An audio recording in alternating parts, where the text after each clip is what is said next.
Shalom, selamat sore Bapak Ibu sekalian. Puji Tuhan kita bisa bertemu kembali. Sekalipun kita masih bertemu by streaming, tapi kita bersyukur kepada Tuhan. Kita masih diperkenankan untuk bisa bersama-sama melakukan ibadah pada sore hari ini. Mari Bapak Ibu sekalian, saya undang untuk sama-sama kita bangkit berdiri. Kita akan memuji nama Tuhan, kita akan meninggikan namanya, kita akan naikkan worship yang sudah sering kita nyanyikan. Glory, glory, haleluya. Biarlah segala kemuliaan hanya kita berikan bagi Tuhan Yesus. Haleluya.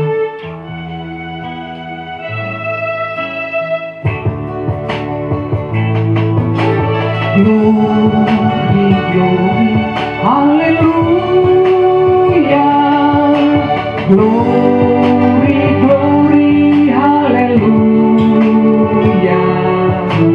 Glory, glory, haleluya, haleluya. Puji, naikkan sekali lagi. Glory, glory, haleluya.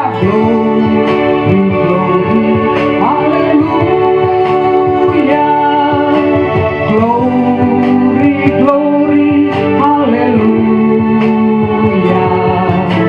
Glory, glory, haleluya, haleluya. Puji-Mu, haleluya, haleluya. Mari Bapak Ibu sekalian, kita akan terus meninggikan nama Tuhan. Kita akan melakukan pujian penyembahan kita kepada Tuhan. Kita akan naikkan pujian, kita katakan, Engkau sungguh indah Tuhan, karena Engkau ajaib, Engkau mulia. Haleluya, haleluya. Sambutlah Yesus, tinggikan Yesus, beri Dia hormat, pujian dan kuasa. Yesus Raja, bagi Yang mulia, ku angkat tanganku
pada sore hari ini Kau masih memperkenankan kami Tuhan untuk kami memulai kembali ibadah kami. Kami rindu Tuhan, Kau berbicara kepada kami.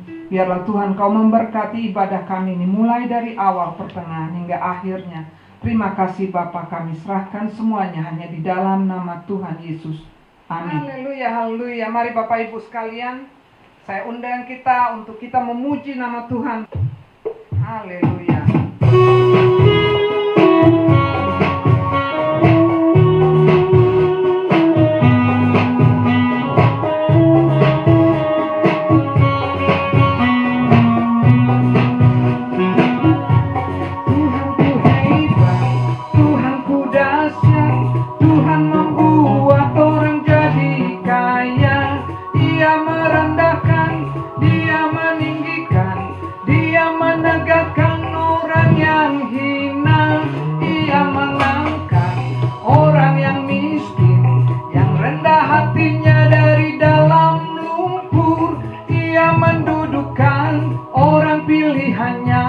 Bersama para bangsawan. Katakan sekali lagi, Tuhanku hebat, Tuhanku hebat, Tuhanku dahsyat.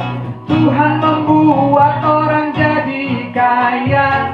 Ia merendahkan, Ia meninggikan, Ia menegakkan orang yang hina. Ia mengangkat orang yang miskin, yang rendah hatinya dari dalam lumpur. Ia mendudukkan orang pilihannya bersama para bangsawan. Kau Tuhan sanggup mengubah, Kau Tuhan sanggup mengubah air menjadi anggur, anggur yang manis dalam hidupku.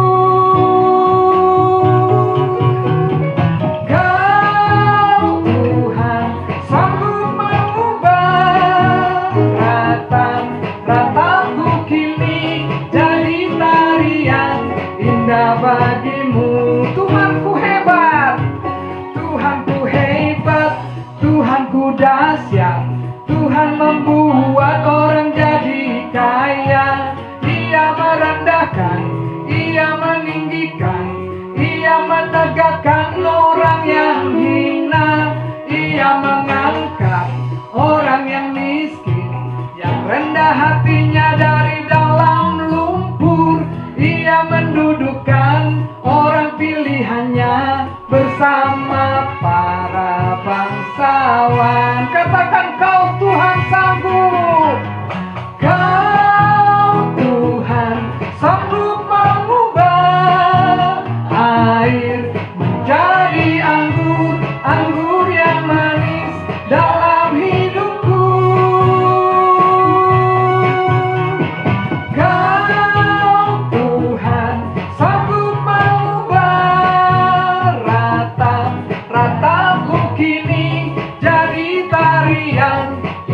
Bagimu ratapku kini, ratapku kini jadi tarian indah bagimu. Ratapku kini, ratapku kini jadi tarian indah bagimu. Haleluya, haleluya. Berikan kemuliaan bagi Tuhan kita.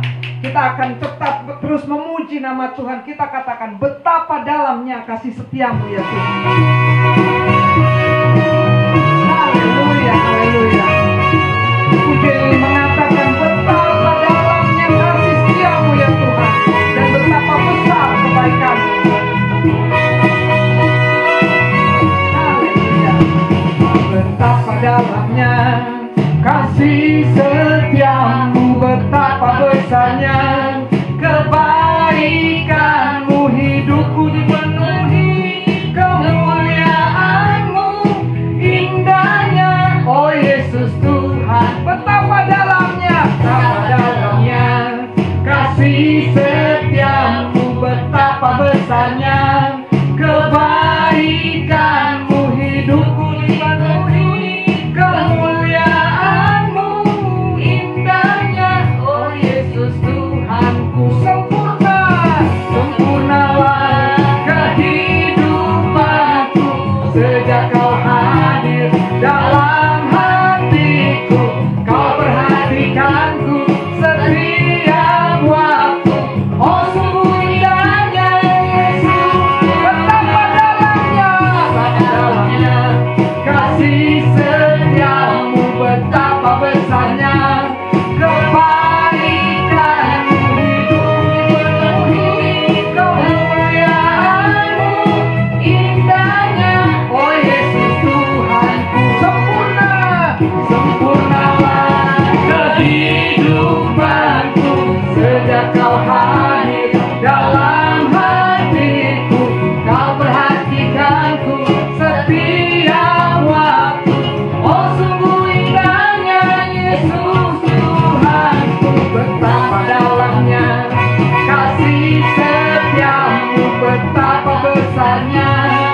kita akan menyambut firman Tuhan yang akan dibawakan oleh hambanya.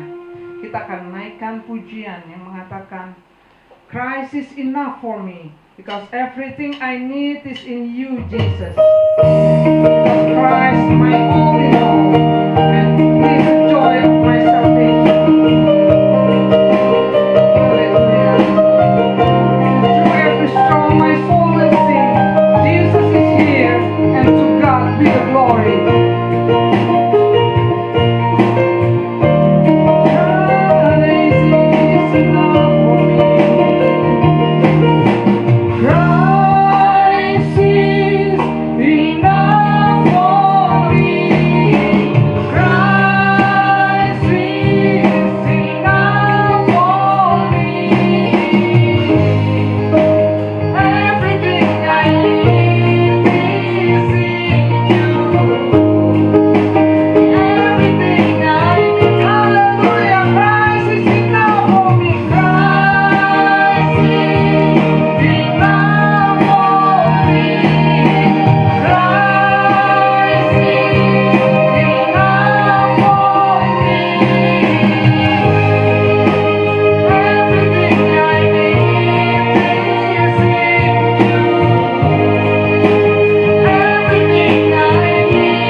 Engkau satu-satunya bagi kami.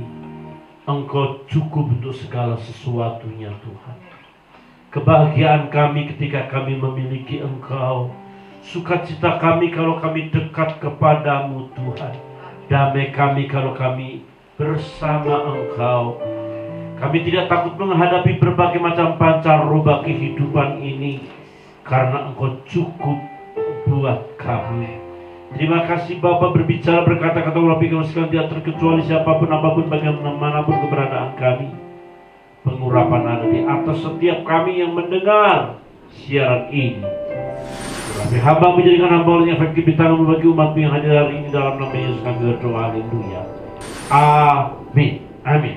Haleluya. Saudaraku yang kekasih dalam Tuhan Yesus Kristus, kita masih berbicara tentang bagaimana mujizat yang terjadi di awal mula pencurahan oleh Roh Kudus. Kisah Rasul pasal 3 ayat ke-6. Nanti Saudara Didin akan membacakannya. Kisah Rasul 3 ayat 6. Tetapi Petrus berkata, emas dan perak tidak ada padaku, tetapi apa yang kupunyai kuberikan kepadamu. Demi nama Yesus Kristus orang Nazaret itu, berjalanlah. Saudara dengar, pencurahan Roh Kudus tidak hanya didominasi dengan bahasa roh, glosolalia, yang memunculkan aliran Pentakosta karismatik, dan orang-orang memburu bahasa roh seperti memburu harta karun Salomo. Padahal ada banyak karunia-karunia yang lain. Tetapi tidak hanya itu yang mendominasi. Yang mendominasi gereja mula-mula adalah cara hidup. Orang-orang percaya, bagaimana orang-orang percaya hidup seperti Kristus hidup. Dan mereka ditambahkan jumlah yang bertobat itu semakin banyak dan luar biasa. Dan tentu peristiwa Pentakosta itu didominasi dengan berbagai macam mujizat. Dan salah satunya, bagaimana orang lumpuh di gerbang indah itu disembuhkan. Yang pasti bahwa orang lumpuh itu tidak bisa menyembuhkan dirinya sendiri. Karena dalam tubuh orang sakit, khususnya si lumpuh ini, orang sakit pada umumnya tidak akan ada terpancar kesehatan. Orang yang sakit menunjukkan dirinya sakit, jalannya sakit, wajahnya sakit. Walaupun harus diakui bahwa Tuhan menaruh imun di dalam diri seseorang, bagaikan prajurit-prajurit yang bisa menangkal, bagaikan prajurit-prajurit atau tentara-tentara yang bisa menyerang kalau ada sesuatu yang masuk di dalam dirinya. Tetapi orang lumpuh ini terlalu menaun penyakitnya bertahun-tahun, sehingga daya tahan tubuh imun yang ada di dalam diri orang lumpuh ini tidak bisa melawan. Saudaraku yang kekasih dalam Tuhan Yesus Kristus, harus diakui orang yang lumpuh ini membutuhkan orang lain untuk menolong. Dan memang kenyataannya, dia pagi diantar, sore dijemput. Pagi diantar, sore dijemput. Dan itu bukan berlaku untuk sebulan, 2 bulan, bertahun-tahun dia membutuhkan orang lain. Kalau dalam bahasa Yunaninya orang model begini, miskin ini namanya miskin petokos, tidak bisa hidup tanpa pertolongan orang lain. Dan dengar saudaraku, ini miskinnya miskin sempurna ini. Ini miskin termasuk roh gembelisme dan keresentris. Bener-bener roh gembelisme, bener. Memang dia gembel. Sehingga dia butuh pertolongan orang lain, saudaraku yang kekasih dalam Tuhan Yesus. Dan saudara perlu tahu, ketika orang sembuh bukan karena dokter, bukan karena obat, bukan karena alat-alat medis, bukan karena suntik. Orang ini sembuh karena pengobatan alternatif. Jadi gereja sebetulnya mempraktikkan pengobatan alternatif. Petrus tidak kemana-mana, tidak membawa jarum suntik. Petrus kemana-mana tidak membawa obat. Petrus kemana-mana tidak membawa alat medis. Petrus kemana-mana membawa satu yang tidak dimiliki oleh rumah sakit, membawa satu nama yang tidak dimiliki para dokter pada umumnya pada waktu itu, tidak dimiliki para tabib yang ada. Dan nama Yesus memang didesain, nama Yesus memang didesain, saya ulang lagi, nama Yesus memang didesain untuk orang-orang sakit, untuk orang-orang yang murtad, untuk orang-orang yang bobrok, orang-orang liar.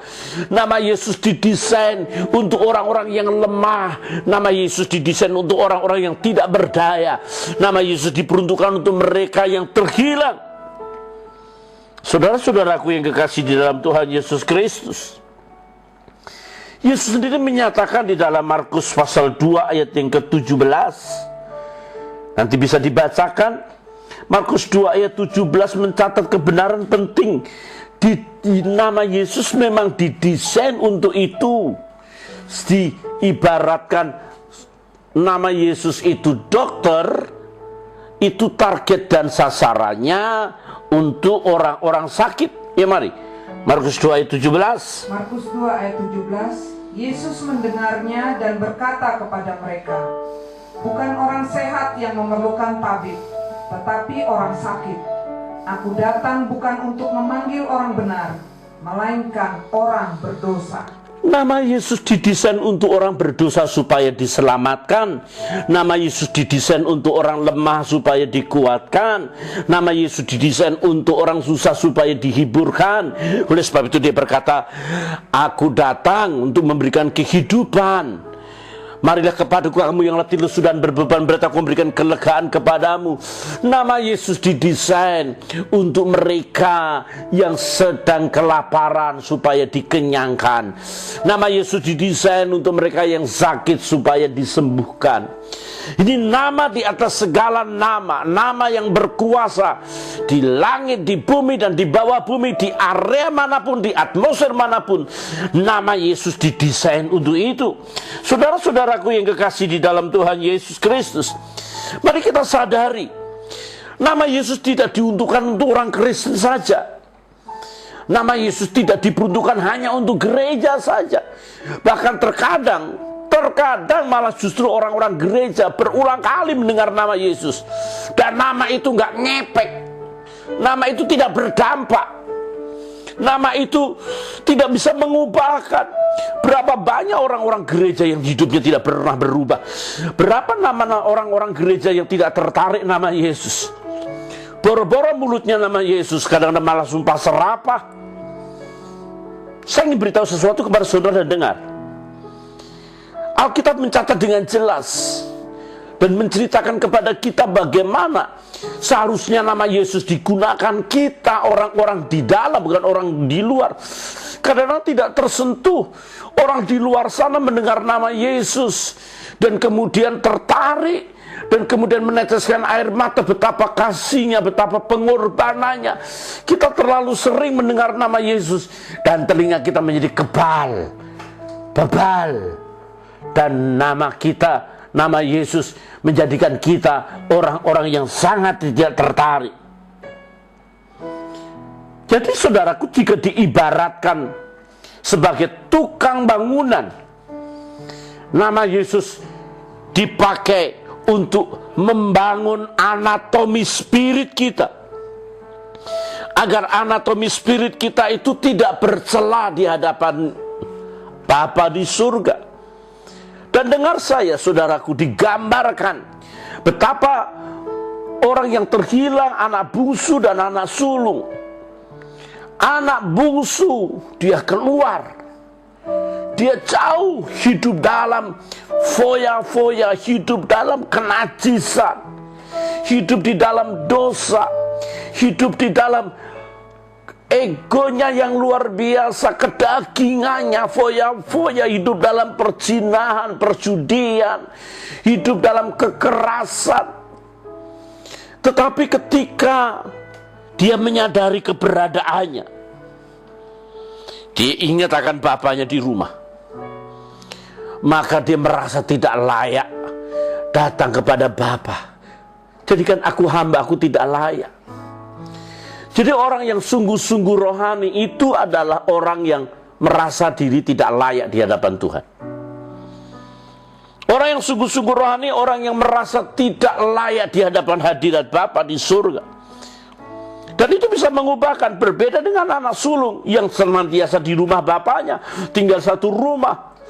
Dia tidak bisa menikmati, merayakan kekayaan bapaknya. Dia berkata, anak bungsu sudah ngabisin harta dipestain. Sementara saya ada di rumah, anak kambing saja tidak merasakan, padahal ribuan kambing juga milikmu.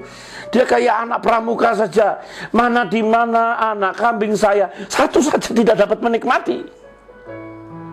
Oleh sebab itu sudah kadang-kala orang-orang di dalam gereja ini tidak menikmati, orang di dalam Kristus tidak menikmati perkara-perkara surga. Nama Yesus didesain memang untuk orang luar, tapi orang di dalam harus seperti Yesus Kristus. Ada yang ada di dalam gereja, saudara saya dan kita sekalian yang sudah terlalu lama ikut Kristus. Nama itu terlalu kita dengung-dengungkan tiap hari, tapi tidak berdampak. Berbeda orang lumpuh, seumur hidupnya baru mendengar kata Yesus satu kali saja. Dalam nama Yesus berjalanlah. Saudaraku yang kekasih dalam Tuhan, orang lumpuh itu bisa bertanya dan berkata kepada Petrus, lo siapa yang nyuruh gue? Orang Jakarta ngomong begitu kira-kira ya. Lo tahu nggak gue udah puluhan tahun duduk di sini. Emangnya ngomong lo bener, gue bisa bangkit, gue bisa berdiri. Saya itu udah tahunan di sini. Udah PW nih, PW. Apa itu PW? Nah. Sudah terlalu enak, sudah nikmat, terlalu indah, sudah enak lah kan, udah duduk lupa berdiri. Tapi duduknya roh gembelisme ini ya tidak bisa berdiri-berdiri, ya karena memang lumpuh.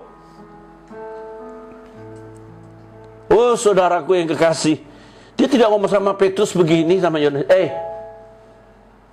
you ngomong yang bener dong, jadi orang yang bener. Baru ketemu, you ngomong begitu. Saya udah tahunan duduk di sini. Tapi saudara tidak lakukan itu. Orang lumpuh itu mendengar nama Yesus dan sangat-sangat tertarik nama itu. Nama itu masuk di dalam relung hatinya. Dia membunuh pikirannya. Dia tidak mengukur dengan pikirannya dan bertanya-tanya. Dia buka hatinya. Dan rupanya hatinya menjadi tanah yang subur. Firman Tuhan di tanah yang subur, firman itu bertumbuh berbuah. Berbeda dengan banyak orang. Ketika mendengar nama Tuhan, yang muncul, yang bereaksi bukan hatinya, yang bereaksi pikirannya. Ketika mendengar hamba Tuhan berkata, saudara-saudara, kita harus memberikan korban kepada Tuhan.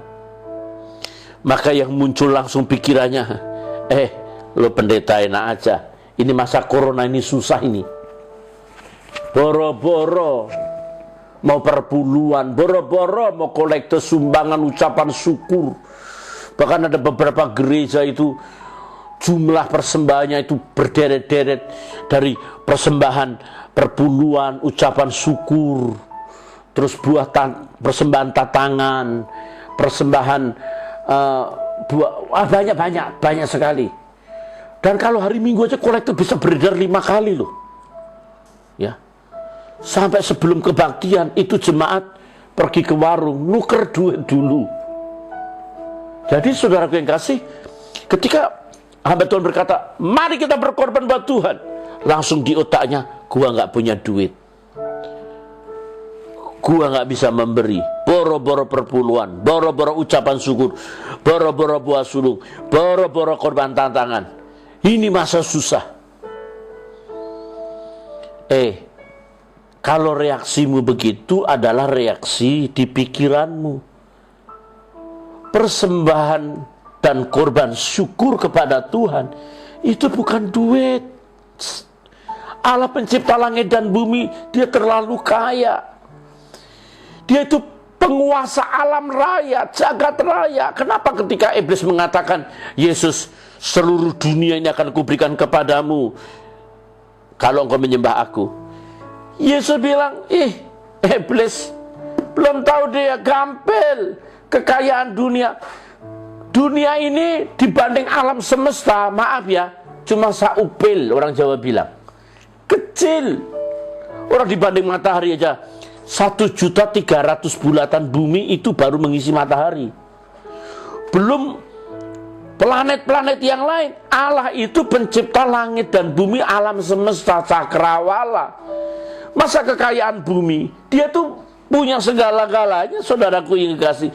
Jadi kalau korban bukan melulu materi, korban waktumu, berikan waktumu. Kalau nggak punya duitmu, kalau duitmu nggak punya, ya berikan tenagamu. Kalau nggak punya tenaga, berikan doamu.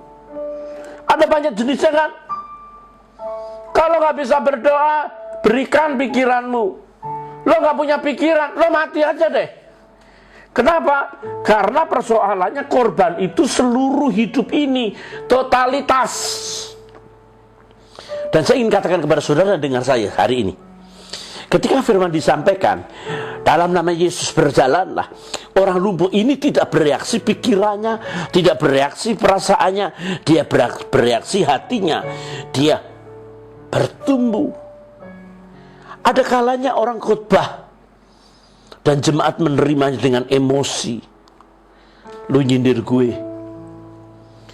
Pendeta sudah tahu kelemahan saya di situ. Ngapain dikhotbah-khotbahin? Mbok ya ditegur saya sendiri. Dia mulai ngambek. Nah, orang ini memunculkan perasaannya. Jadi firman Tuhan diterima dan perasaannya yang keluar. Memang harus diakui kalau habit sudah seperti ini, ya namanya saudaraku yang kekasih dalam Tuhan.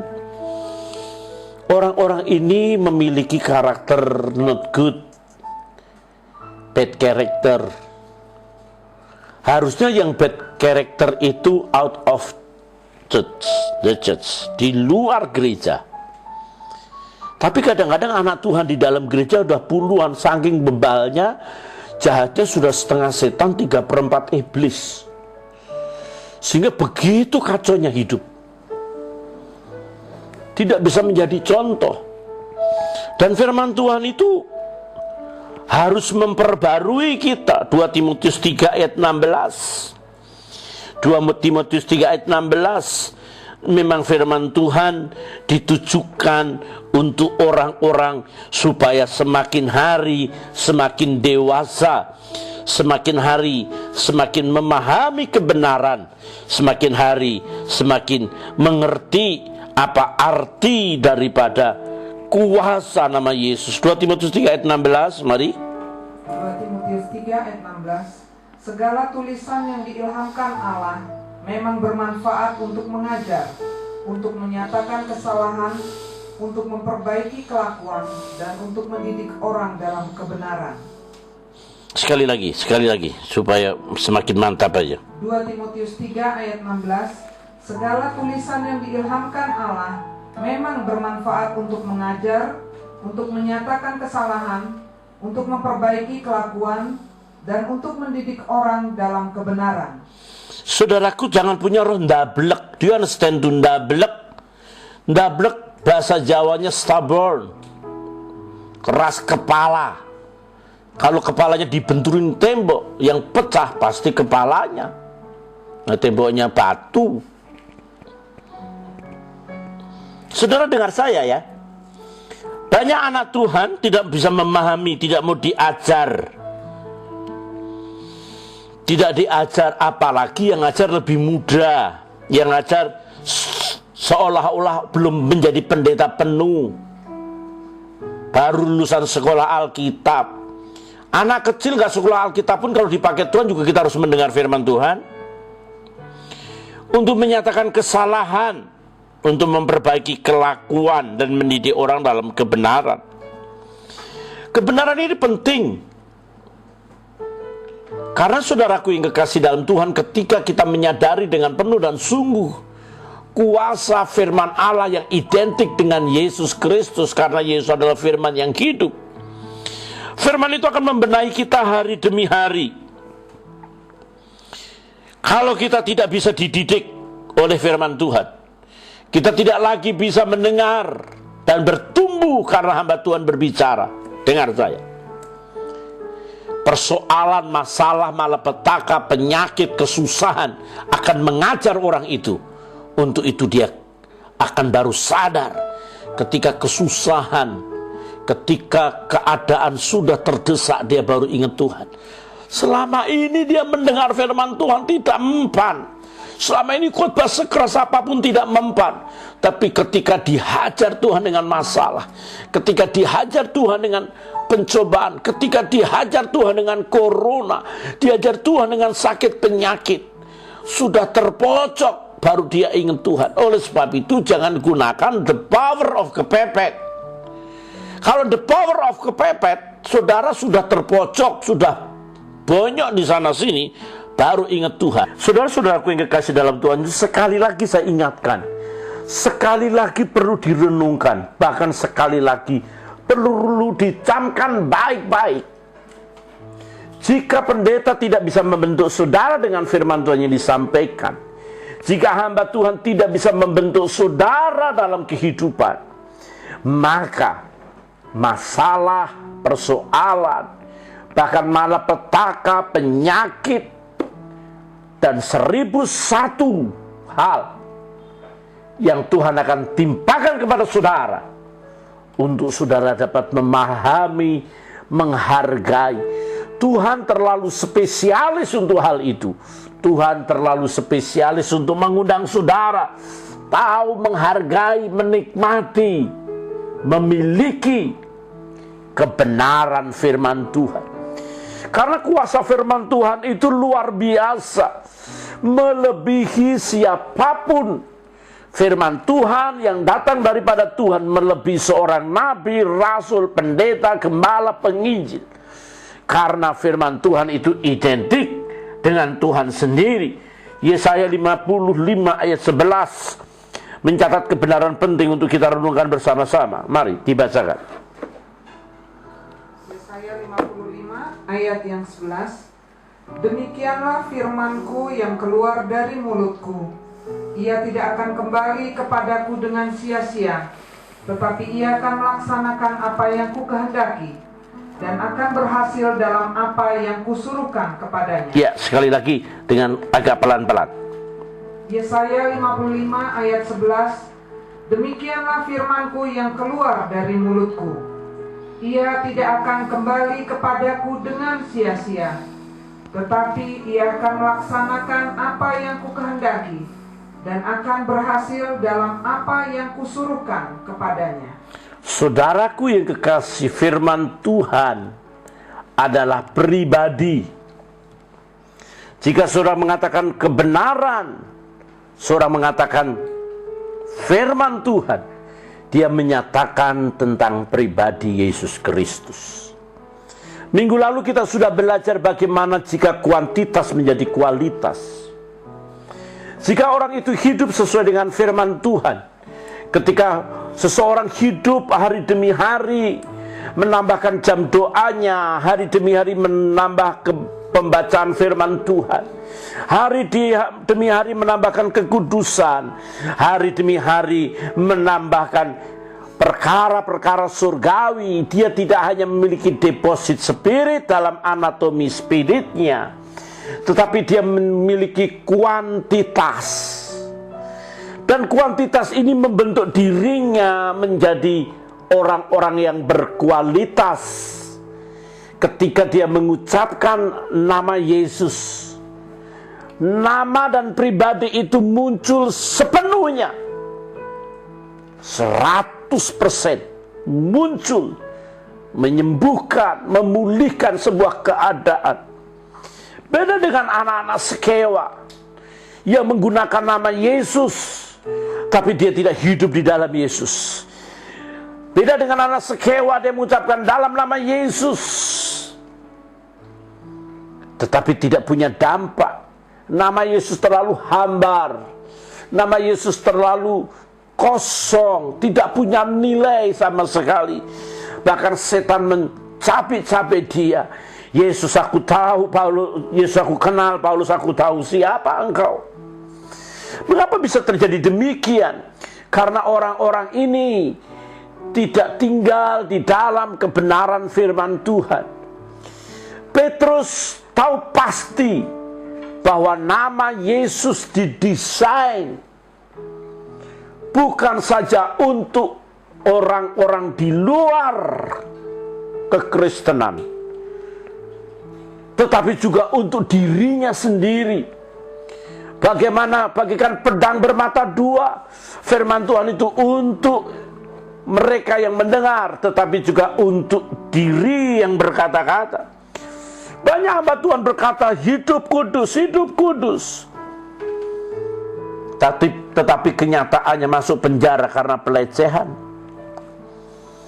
Banyak hamba Tuhan berkata, jujur, jujur soal keuangan. Masuk penjara karena korupsi. Saudara dengar, saya tidak sedang menghakimi. Kalau kita berkata jangan mencuri, ya kita tidak mencuri. Karena firman Tuhan bukan saja untuk orang-orang yang kita layani, tetapi yang kedua untuk kita yang melayani. Sehingga firman Tuhan itu sangat berkuasa dan tidak akan kembali dengan sia-sia. Ayat ini punya korelasi, ayat ini punya koneksi, punya hubungan. Ayat ini adalah semacam nubuatan akan datangnya Injil yang tidak akan pernah gagal. Injil kabar sukacita itu adalah firman yang keluar dari mulut Tuhan. Ketika diucapkan dalam nama Yesus, bangkit dan berjalanlah. Bangkit dan berjalanlah. Terjadi. Ketika diucapkan bahwa dosamu diampuni, dosa orang itu diampuni. Ketika dikatakan bahwa dalam nama Yesus kematian bangkit Lazarus, Lazarus keluar. Itu Injil, itu firman yang keluar dari mulut Tuhan yang sangat berkuasa dan melebihi orang yang mengucapkannya. Saudaraku yang kekasih dalam Tuhan Yesus Kristus, ya saya ingin mengingatkan kepada kita, kita ini punya bekal, kita ini punya kekayaan, kita itu punya kebenaran, kita ini punya firman yang luar biasa yang menguasai hidup kita.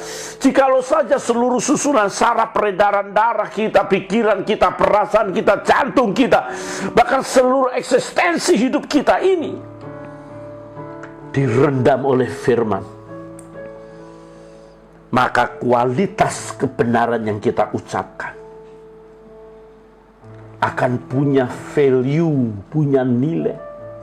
Seperti Petrus Yohanes berkata, emas perak tidak ada padaku, tapi yang aku punya ku berikan kepadamu. Saudara-saudaraku yang kekasih dalam Tuhan Yesus Kristus, saya ingin mengingatkan kembali kepada saudara dan dengar serta renungkan. Nama Yesus didesain memang bukan hanya untuk orang Kristen, bahkan lebih untuk mereka yang di luar gereja. Mereka orang-orang yang tidak diselamatkan, mereka orang-orang yang tidak mengerti keselamatan, walaupun keras kepalanya bagaikan batu. Nggak ada itu Alkitab yang berkata mengkristenkan, nggak ada itu mengkristenkan. Yesus saja bukan agama Kristen. Yesus tidak pernah beragama Kristen, dari mulutnya pun tidak pernah berkata saya ini orang Kristen, tidak. Yesus ingin mengatakan bahwa jadikan semua muridku. Apa ruginya jadi murid Yesus? Model guru apa yang seperti Yesus? Satu kali pun dia tidak berzina. Boro-boro punya istri 4, 5, 6, 7, 8, 9, 10. Berzina satu kali pun tidak pernah. Yesus Kristus punya karakter lemah lembut dan rendah hati. Apa susahnya jadi murid Yesus? Dididik, diajar, punya karakter setingkat surga. Sehingga ketika seseorang dididik oleh kebenaran, dididik oleh firman, dia menjadi orang yang mengucapkan firman itu tidak kembali dengan sia-sia. Saya sedang belajar ke situ. Saya sedang mau ke arah sana. Saya sedang tenggelam di dalamnya. Ya, seringkali masih ada banyak kelemahan, namanya juga manusia. Oleh sebab itu, saudaraku yang kekasih dalam Tuhan Yesus Kristus, dengar. Jadilah murid. Murid itu matetes, artinya disciple, disiplin. Ketika disiplin, kita pahami, kebenaran itu akan kita miliki dan dapat dipastikan firman Tuhan yang keluar, firman Tuhan yang kita miliki akan menjadi sesuatu yang luar biasa dalam hidup kita.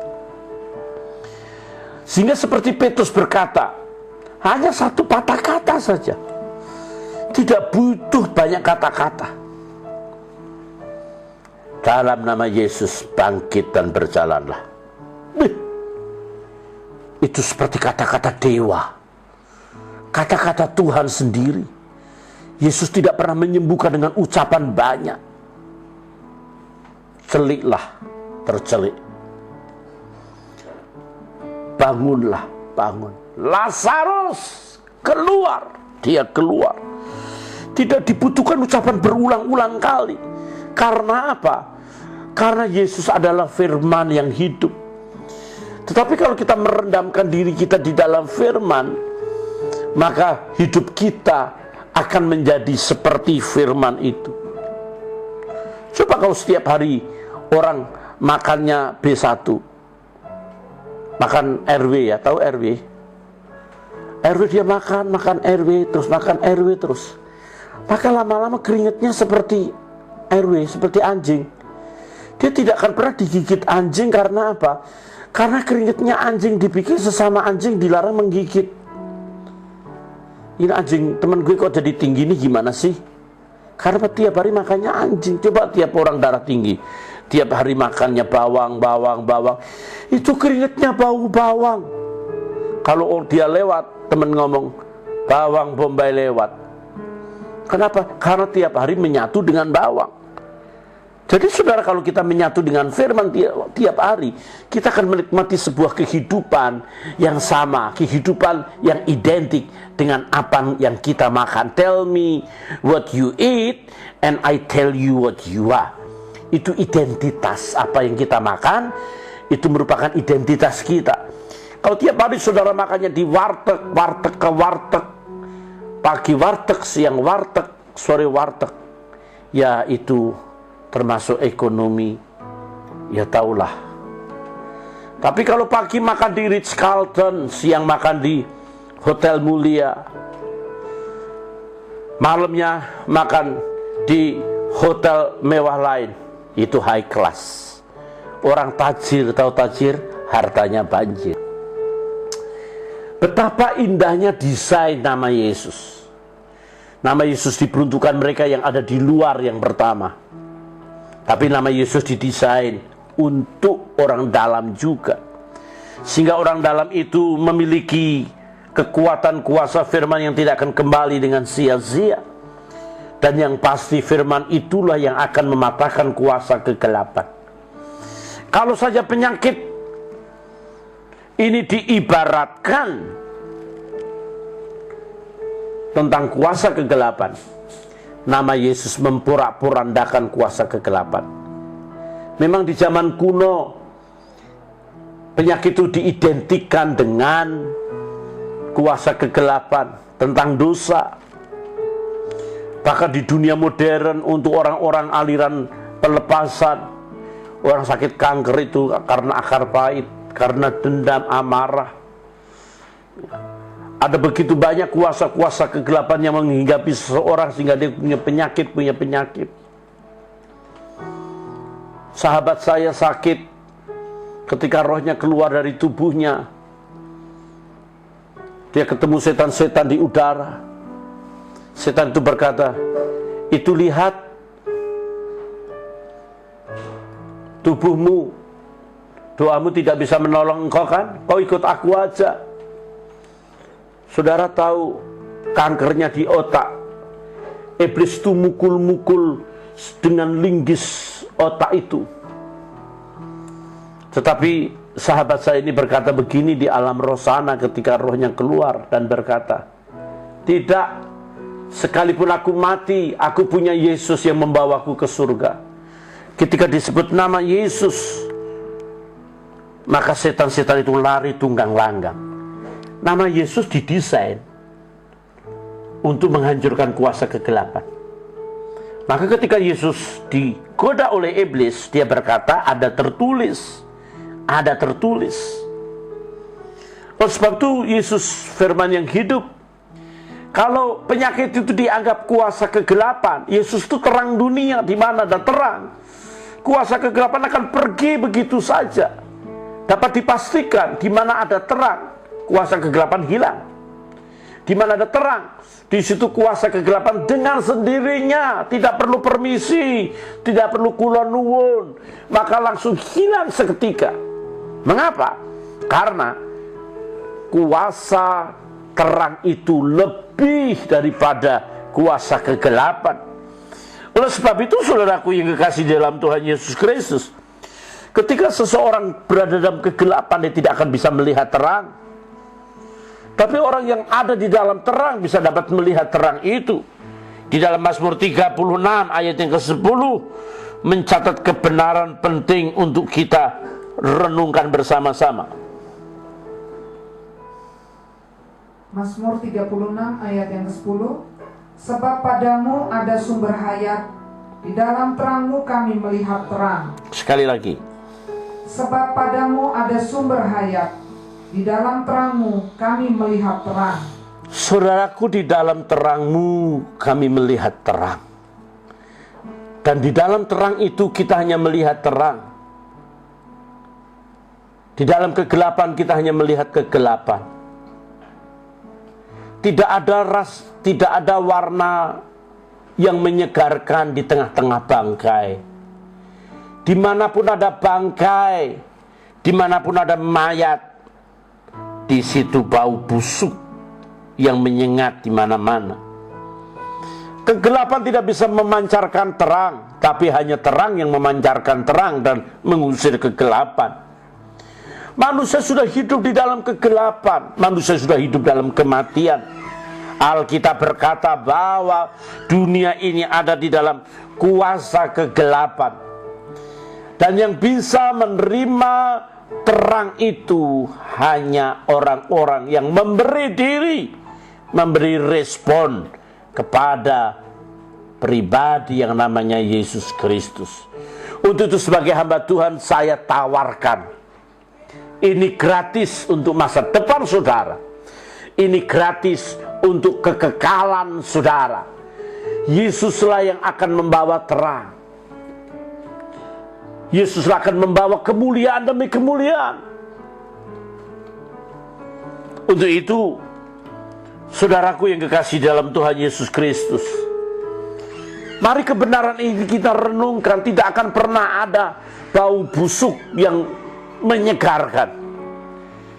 Orang butuh wewangian dari minyak wangi. Orang tidak butuh minyak wangi dari bangkai tikus. Orang butuh surga bukan berasal dari mereka yang sudah mati di kuburan. Orang butuh surga bukan mereka yang mati berkalang tanah. Tetapi orang butuh surga hanya orang yang pernah ke surga dan Yesus Kristus naik ke surga.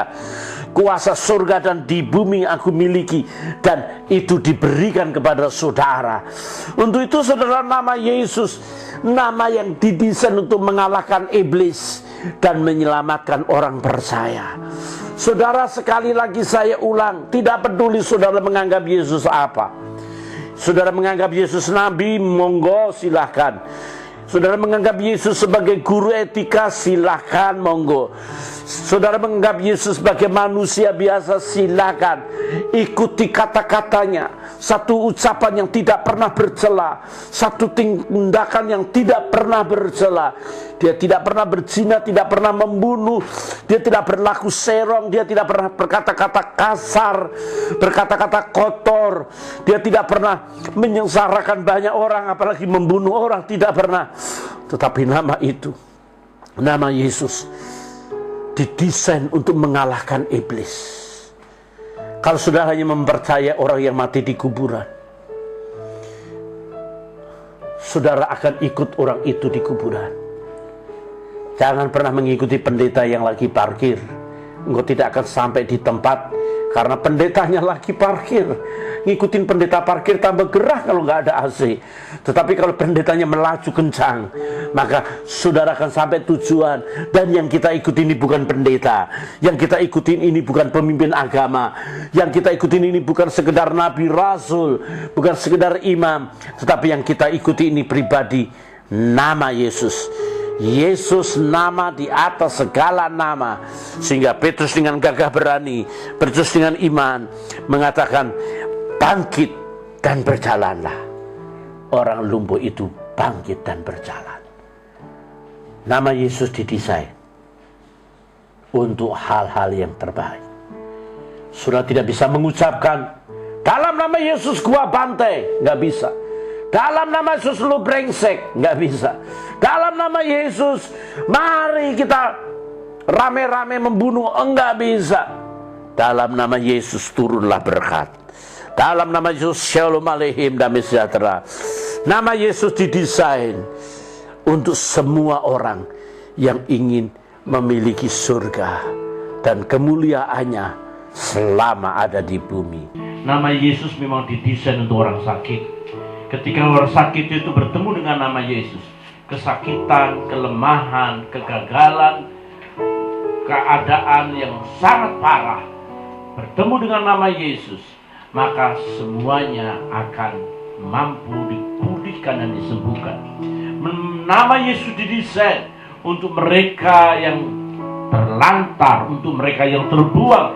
Nama Yesus didesain untuk mereka yang tersesat, agar supaya mereka dapat kembali menemukan jati diri kehidupan segambar dan serupa Allah. Ada banyak ayat-ayat yang mampu dan bisa mengusir setan, tapi tidak ada nama lain yang dapat mengusir setan. Tidak ada itu nama pendeta manapun, dari Matius, Markus, Lukas, Yohanes, dan Timotius sekalipun, mampu dipakai untuk mengusir setan. Hanya nama Yesus yang mampu mengusir setan. Tidak ada satupun nama di bawah kolong langit ini yang menyembuhkan, yang menyelamatkan jiwa manusia. Hanya nama satu di dalam kolong langit ini, nama Yesus Kristus. Saya beritahu sesuatu kepada saudara dengar, dan ini penting. Perjumpaan saudara dengan agama tidak menyelamatkan. Perjumpaan saudara dengan keselamatan tidak menyelamatkan. Saudara boleh membaca kitab suci per 100.000 kali. Carilah di dalamnya, apakah ada nama yang mampu menyelamatkan, yang mampu memastikan saudara memiliki kemuliaan usai kematian berada. Tidak ada. Hanya nama Yesus Kristus yang mampu membuat saudara memiliki kekekalan, kemuliaan, keagungan surga yang kekal. Dan dengar saya hari ini, ada satu hal yang penting. Bagaimana respon saudara kepada pribadi Yesus Kristus.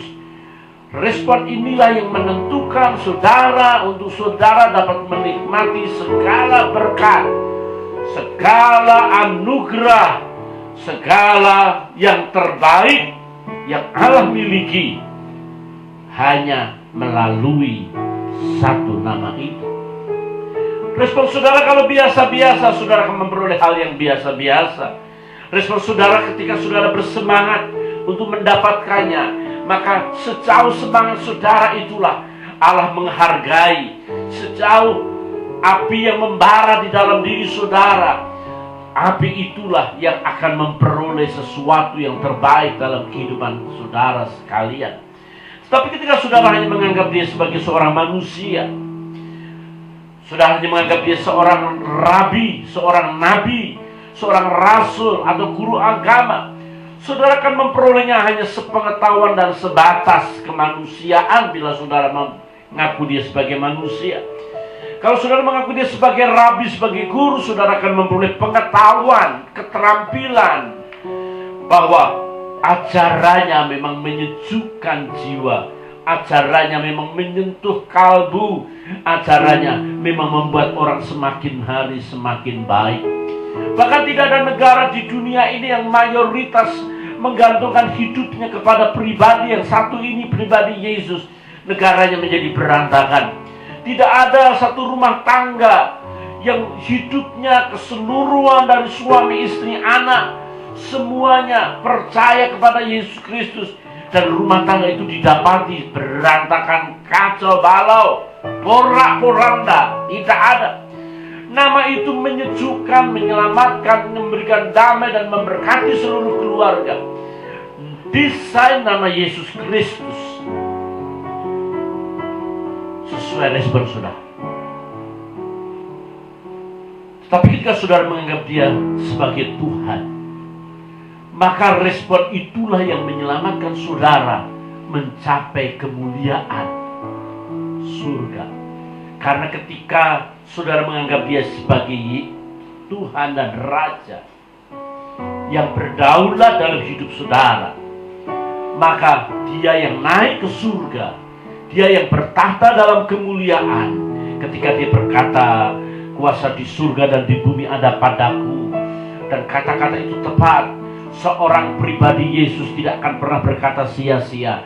Seorang pribadi Yesus tidak akan pernah berkata sesuatu yang di luar pengetahuannya.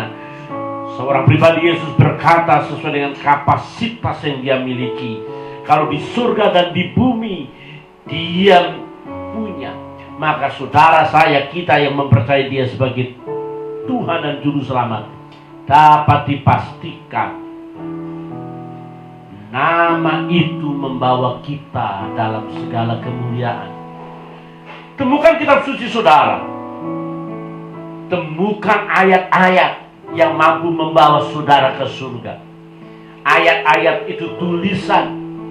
Kitab suci adalah buku agama dan lembaga yang tidak akan mampu membawa saudara ke dalam kemuliaan surga. Hanya nama pribadi Yesus Kristuslah yang akan menyelamatkan kita. Dan saudaraku yang kekasih, Yesaya mengatakan dengan jelas, dia katakan kepada kita bahwa firman-Ku yang keluar dari mulut-Ku, ia tidak akan kembali kepadaku dengan sia-sia, tetapi ia akan melaksanakan apa yang Ku kehendaki dan akan berhasil dalam apa yang Ku suruhkan kepadanya. Yesaya 55 ayat 11. Ayat ini berbicara soal Injil. Injil, berita bahagia, berita sukacita, berita yang baik yang mampu menyelamatkan setiap orang yang mendengar. Injil itu membuat orang berduka cita menjadi sukacita, orang yang lemah menjadi kuat, orang yang berdosa diampuni. Injil itulah yang memampukan seseorang memiliki gairah kembali. Dan Injil yang artinya firman, dan firman yang hidup adalah pribadi Yesus Kristus. Kebenaran pribadi itulah yang mampu mengusir setan. Ketika Yesus dicobai oleh setan, dicobai oleh iblis, Yesus menjawab, ada tertulis, ada tertulis, ada tertulis. Yang tertulis itu adalah kebenaran yang menyelamatkan. Firman Tuhan, Alkitab ini menyatakan nama itu berkuasa sejak dari Kejadian sampai Wahyu. Nama itu terdapat di seluruh kitab-kitab, baik yang tersirat maupun yang tersurat, yang mampu membawa seseorang dalam segala keagungan dan anugerahnya. Hari ini saya ingin katakan kepada saudara, ketika Petrus dan Yohanes berkata dalam nama Yesus berjalanlah, nama itu sangat berkuasa. Saya rindukan nama itu ketika datang kepada saudara yang mendengar dimanapun saudara berada. Dimanapun saudara mendengar siaran ini, dengarlah saya. Saudaraku, nama Yesus menguasai seluruh tulisan-tulisan dalam Alkitab ini.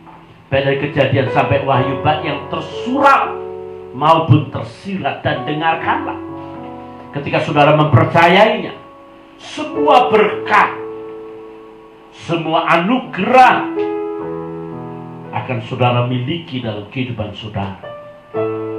Kekuatan saudara hanya di dalam Tuhan. Kekuatan saya hanya dalam hadirat-Nya. Untuk itu mari kita datang, mari kita menyembah, kita melakukan yang terbaik. Karena nama Yesus didesain bukan saja untuk mereka di luar sana, tapi untuk kita yang masih hidup. Tetapi yang terpenting, bagaimana respon saudara. Mari kita merespon Dia sebagai Tuhan, bukan sekedar nabi, rasul, atau guru agama, tapi Dia Tuhan di atas segala Tuhan, Raja di atas segala raja. Kiranya kebenaran firman Tuhan ini memberkati saudara. Haleluya, haleluya. Amin, amin. Kekuatanku hanya dalam hadirat-Mu.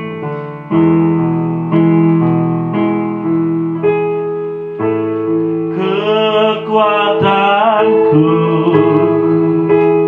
hanya dalam hadirat-Mu, Yesusku. Hanya Kaulah segalanya. Kekuatanku, kekuatanku hanya dalam hadirat-Mu, Yesusku. Hanya Kaulah segalanya.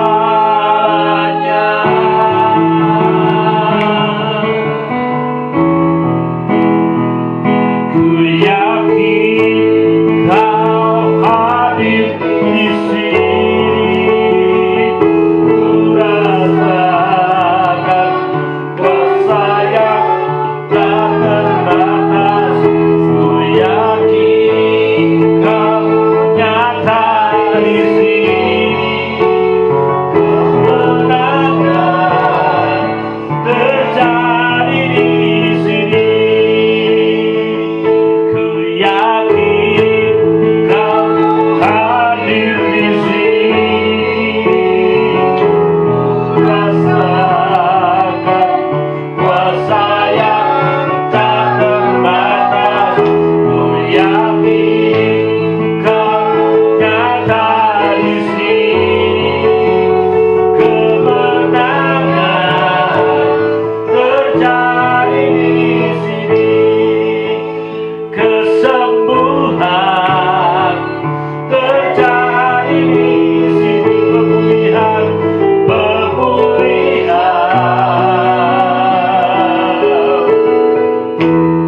terjadi di sini.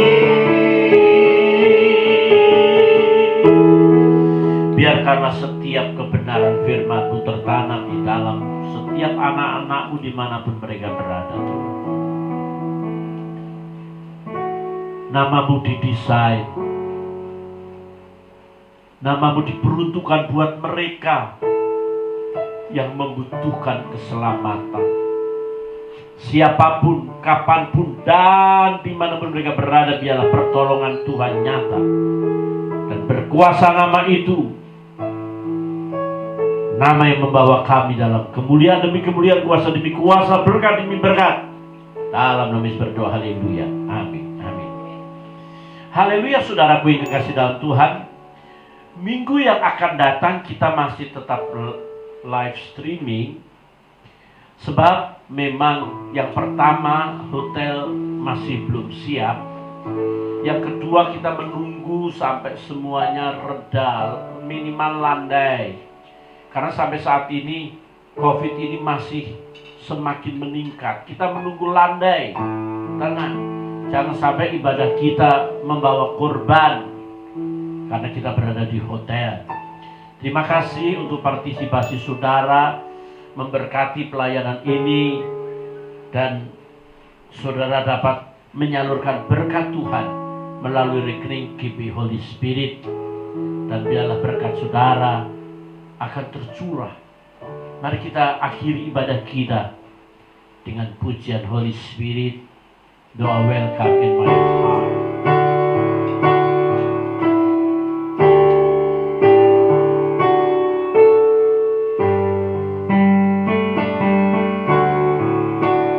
Holy Spirit, doa welcome in my heart. Holy Spirit, doa welcome in my heart. Omnipotent Father of mercy and grace, doa welcome in my heart. Doa welcome in my heart.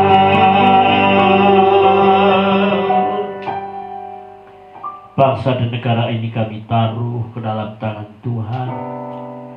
Wabah COVID-19, Tuhan belas kasihani negeri ini. Engkau perlu intervensi Tuhan. Engkau perlu menyelamatkan negeri ini. Apa jadinya negeri ini tanpa Engkau Tuhan? Kami rindukan dari Sabang sampai Merauke diambil alih oleh Tuhan sendiri.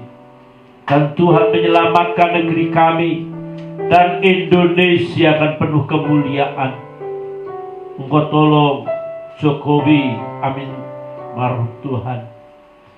Biarlah pertolongan, kasih, hikmat, marifat, kebijaksanaan ada di atasnya untuk mengendalikan negeri ini. Ketua MPR, DPR, Ketua TNI, Ketua Polri, pimpinan TNI, bahkan seluruh gubernur sampai tingkat di bawah, bupati, camat, RT, RW, lurah, semua Tuhan. Pegang kendali mereka untuk mereka tidak sewenang-wenang, untuk mereka tidak melakukan keputusan-keputusan yang merugikan masyarakat. Selamatkan negeri ini Tuhan, sehingga kami boleh beribadah dengan tenang. Kami tidak lagi ketakutan terpapar. Ada begitu banyak peraturan-peraturan mesti kami jalani, sehingga Tuhan membuat banyak orang khawatir untuk bepergian. Tuhan Yesus, tolonglah negeri ini. Campur tangan, ambil alih dalam nama Yesus.